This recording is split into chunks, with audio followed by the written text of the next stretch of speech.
En este video hablaremos sobre funciones en Oye Pascal. Daré un resumen de los conceptos más generales y básicos que necesitamos para el desarrollo de este curso. Le invito a que eventualmente, cuando ya tenga un poquito más de habilidad, investigue sobre las variantes que yo no menciono aquí. Es importante resaltar que las funciones recomiendo, no es obligatorio, pero es así como el uso más tradicional de que sean empleados para hacer un único cálculo. Con este único cálculo que vamos a estar haciendo, la vamos a poder invocar dentro de una expresión, sea porque está del lado derecho de una asignación, sea porque está dentro de un if o la evaluación de condiciones de un ciclo. ¿Se pueden obtener más resultados? Sí, pero realmente yo recomendaría hacer eso a través de procedimientos que veremos en otro video. Gracias. Un programa está compuesto de muchas sentencias que trabajan en conjunto para resolver problemas. Mientras más complejo es el mismo, más extenso será el código que tenemos que escribir. Esto puede ocasionar que nuestros programas se vuelvan complicados de leer, comprender y mantener. Para evitar lo anterior, lo más recomendable que se puede hacer es dividir un problema complejo en subprogramas más sencillos y a continuación dividir esos subproblemas en otros más simples, hasta que todos los problemas más pequeños sean fáciles de resolver. Este método de diseñar la solución de un problema principal obteniendo soluciones a los subproblemas se conoce como diseño descendente o top-down por sus siglas en inglés. Así, en computación, una subrutina o subprograma se puede interpretar de forma general como un subalgoritmo que forma parte del algoritmo principal y el cual permite resolver una tarea específica. Como vemos que podemos tener dos procesos distintos. Pascal nos ofrece dos tipos de subprogramas: funciones que veremos en este video y procedimientos. Los subprogramas son porciones de código que reciben unos argumentos de entrada, realizan un procedimiento con estos y responden con una información. Un subprograma puede realizar las mismas acciones que un programa, recibe los datos de entrada, los procesa y devuelve resultados. Sin embargo, un subprograma está inmerso dentro de un programa principal y está encargado de una tarea específica. El subprograma recibe datos desde el programa principal y le devuelve los resultados. Se dice que el programa principal llama o invoca al subprograma. El subprograma ejecuta la tarea encomendada y entonces devuelve el control del programa al principal. Un subprograma puede también llamar a otro subprograma para encomendarle una tarea específica. La declaración de una función en general contiene un identificador, nombre de la función con el que se le invocará. Las reglas para definir el identificador de una función son las mismas que se aplican para definirlas de una variable o de un objeto, resaltando que así sean elementos distintos no se puede utilizar el mismo identificador. Un tipo de dato de retorno, tipo de dato asociado al llamado de la función y que lo devolveremos al terminar su ejecución. Considere que siempre una función será invocada desde una expresión, así que la función debe devolver un valor al ser empleado en tal expresión. Una lista de parámetros, especificación del conjunto de argumentos que la función debe recibir para realizar su tarea. Estos vienen a ser los datos de entrada, implica una declaración compacta de variables dentro del cuerpo de la función, por lo cual se debe de indicar también el tipo de dato. Finalmente, el código de procesamiento, que es el conjunto de órdenes y sentencias que se deberán de ejecutar en la función.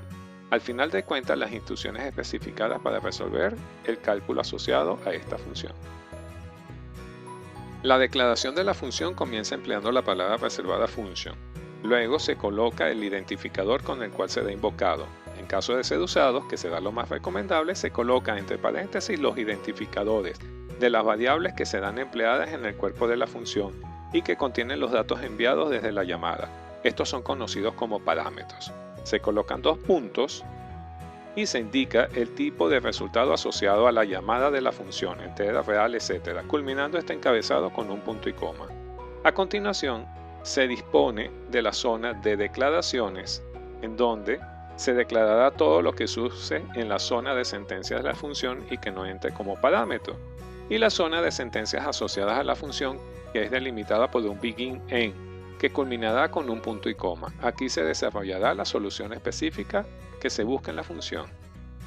Aunque se puede hacer de otra manera, es de resaltar que en el bloque de instrucciones de la función debe aparecer el nombre o identificador de la misma función, actuando como una variable a la que se le asigna un valor, bien sea por asignación directa, por entrada de datos o por cualquier otro mecanismo.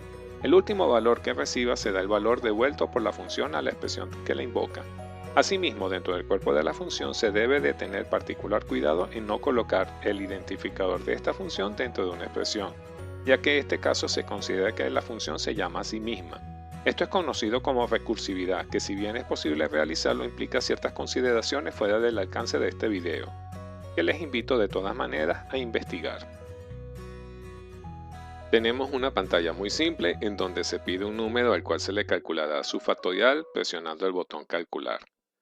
Lo primero es asignar a la variable número el valor escrito en la caja de edición, recordando que hay que convertir el valor alfanumérico a un valor entero, mediante el uso de la función str_to_in.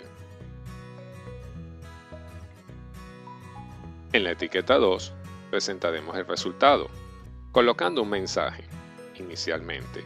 Así que en la propiedad caption le asignamos un mensaje guardado entre comillas porque es una constante que por ejemplo dice el factorial es, cerrar comillas, se le suma, se le pega otra cadena alfanumérica que es de llamar la función into_str, donde hace la conversión del resultado de invocar el factorial o la función factorial, a la cual se le pasa como parámetro el valor contenido en la variable número. Esta variable debe de ser declarada del tipo entero y que es la variable usada desde el ámbito de la llamada a la función. Es local al procedimiento clic sobre el botón 1. Luego se hace visible la etiqueta 2 en donde se muestra el resultado.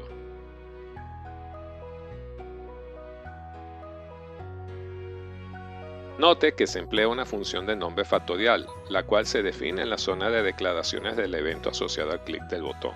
Su encabezado empieza con la palabra reservada function, el identificador factorial y como dato o parámetro de entrada se usa el identificador n que es de tipo entero. Se ponen dos puntos y se indica el tipo de resultado asociado a la función que en este caso es integer y se coloca begin en. Operativamente, una propuesta para calcular el factorial de un número es comenzar asignando a una variable fat el valor 1. Luego se establece un ciclo for en donde la variable de control empieza en 1 y llegará a n. En el ciclo se multiplica el contenido de la variable fat por la variable de control del ciclo y se le asigna la variable fat. Finalmente, al identificador de la función se le debe de asignar el resultado, que en este caso se encuentra en la variable fat. Ahora se deben declarar las variables, aplicando los siguientes criterios. Fat se emplea como parte de los cálculos, así que se declara en la zona local de la función. En este caso, fat es integer. También se tiene el valor o la variable i, que se emplea para controlar el ciclo que es local. Esta variable también en la función, es parte de los procesos de cálculo. N, como vemos, es un dato. Ese dato se le declara como un valor o parámetro de entrada que va en el encabezado, que será del tipo integer. Al final del encabezado se coloca el punto y coma. Y esta es la declaración de una función, que en este caso se ubica en la zona de declaraciones locales al clic del botón 1. Aunque existen otras posibilidades, en este video nos limitaremos a esta posición. Ahora compilando, no tenemos errores, hacemos una prueba con 4 y vemos que funciona adecuadamente. Hay que resaltar que como parámetro de entrada a la función se declara la variable n que se usa dentro de la zona de sentencias de la función. Esta viene a ser una posición de memoria independiente a la usada en el lugar de llamada, donde nosotros empleamos el identificador número. Tal es esta independencia que si sumamos un valor constante, por ejemplo 1 en este caso, y hacemos el procedimiento de llamar la función, lo que estaremos haciendo es que le vamos a asignar a n, o va a recibir el valor de lo que se contiene dentro de la variable número más 1. Vea que no hay errores de síntesis y en su ejecución ponemos 4 y nos da el factorial de 5, lo cual ratifica esta independencia. Si ahora desde el lugar de llamada se coloca un identificador de variable n y compilamos, vea que da un error porque n no se reconoce ya que en el ámbito de la llamada no ha sido declarado. Arreglando esta situación y diciendo que ahora declaramos n en el ámbito de la llamada y compilando. Ahora quien no existe es número, así que debemos de ser consistentes y leemos y asignamos el valor a la variable número. A pesar de que hay una aparente duplicidad de identificadores, no da error de sintaxis. Y si nosotros hacemos funcionar el programa de tal manera que le pasamos un valor, esto funciona correctamente. ¿Qué pasa? Tenemos dos variables del mismo nombre, pero son en ámbitos distintos. Uno dentro de la función y otro dentro de quien hace la llamada, que es local. Si eliminamos el paso de parámetros, y aquí tenemos que ser consistentes, ya que si compilamos nos va a dar un error, porque en este momento estamos enviando un parámetro que ya no es requerido en la definición, así que tenemos que eliminarlo en la llamada. Notaremos que no va a dar un error de sintaxis y en el momento que empiece a funcionar y le suministremos un valor, va a funcionar o trabajar correctamente. En este caso se usó una única variable n, que es declarada desde el lugar de llamadas. En la función primero se buscará ese valor de n de forma interna, en sus declaraciones internas se buscará en el pase de parámetros que no hay en este caso, y después se hace la búsqueda en la zona desde donde se hace la llamada. En particular no recomiendo este enfoque, ya que prefiero trabajar con pase de parámetros, así se hace más flexible su uso y minimiza errores, evitando la necesidad de declaraciones inútiles en el ámbito de llamada. Devolviendo la situación a como la teníamos inicialmente, tenemos nuestra variable número en el ámbito de la llamada, usamos n en la declaración de la función, declaramos la variable a la llamada número, pero vamos a hacer lo siguiente, dentro del ciclo vamos a trabajar o dentro de la función con la variable número. Note que no va a dar un error de sintaxis y el programa va a empezar a funcionar y de hecho va a funcionar correctamente. ¿Qué es lo que sucede? Número, al ser trabajada se busca dentro de un pase de parámetros que no existe, pero número se busca primero en la declaración local, en la declaración del pase de parámetros, pero como sí existe en la llamada, funciona y funciona adecuadamente. Así que evite estos errores porque puede complicarse la vida sin necesidad.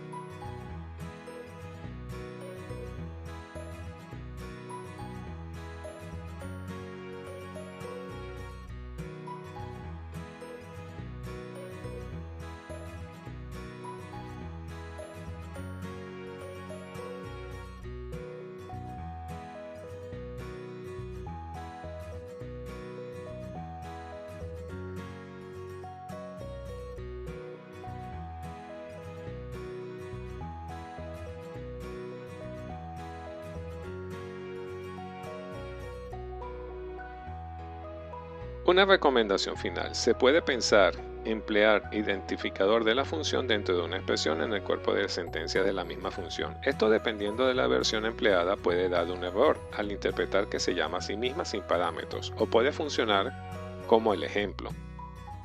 Esto, insisto, depende de la versión, así que verifique lo que hace y compruebe que en la versión con la que está trabajando trabaje adecuadamente.